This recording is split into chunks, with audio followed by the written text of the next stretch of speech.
How to sign into Cooperative online banking account.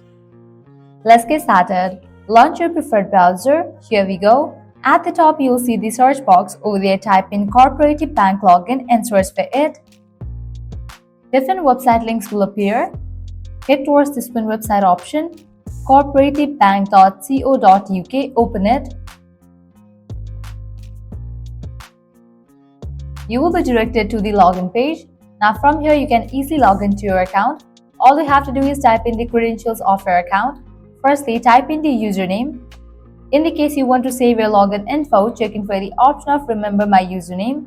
If you have forgotten your login details, click on this option to resolve your issue. After you fill this, click on next, and in the next page you will need to type in your password and click on done. Just for that, you will be logged into your account.